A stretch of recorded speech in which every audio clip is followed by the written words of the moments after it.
Pasaka Sarkangalvīte. Kādā nelielā ciemā dzīvoja maza meitenīte kopā ar savu māmiņu. Meiteni visi sauc par Sarkangalvīti, jo viņa valkāja sarkanu apmetni ar kapuci.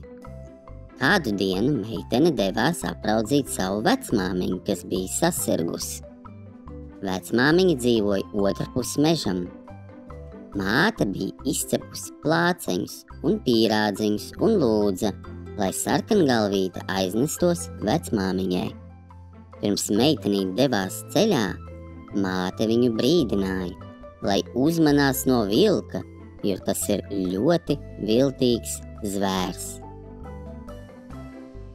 Ceļā meitene satika vilku. Viņš jautāja: "Kurp tu dodies, mazo meitēn?" Es dodos apciemot savu vecmāmiņu. Viņa ir saslimusi. Meitene droši atbildēja. Vilks pavaicāja Sarkangalvītei, kur večiņa dzīvo, un ieteica, lai meitene saplūc vecmāmiņai skaistu puķu pušķi. Kamēr meitene aizkavējās, lasīdama puķes, vilks aizsteidzās viņai priekšā un pirmais ieradās vecmāmiņas mājā.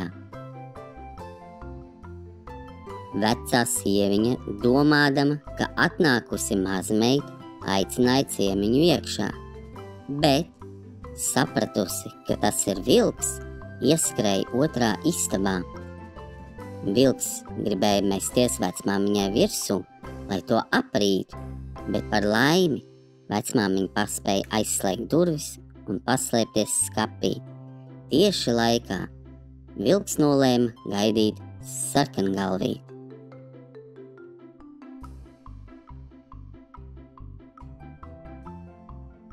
Viltnieks ietērpās vecmāmiņas naktskreklā un uzlika galvā viņas cepuri.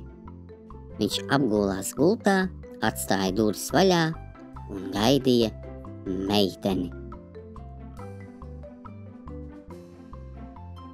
Sarkangalvīte iegāja mājā un, ieraugot vilku zem sagas, iesaucās: Vecmāmiņ, kāpēc tev tik lielas ausis? Lai tevi labāk dzirdētu, atbildēja vilks smalkā balstiņā.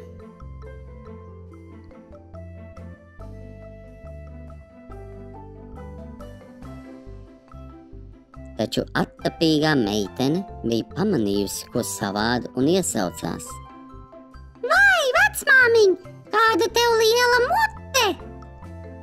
Lai tevi varētu apēst, atrūca vilks, mesdamies meitenei virsū. Sarkangalvīte metās bēgt. Labi gan, ka to brīdi mājai garām gāja mednieki. Izdzirdējuši meiteni kliedzam, mednieki izšāva uz vilku un dzinās tam pakaļ pa mežu. Beidzot mednieki noķēra vilku un aizveda sev līdzi. Sarkangalvīte atkal satikās ar savu vecmāmiņu.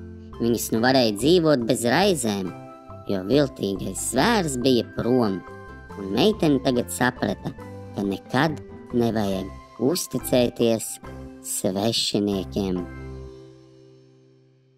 Ja gribas dzirdēt vēl kādu pasaku, piesakojiet kanālam.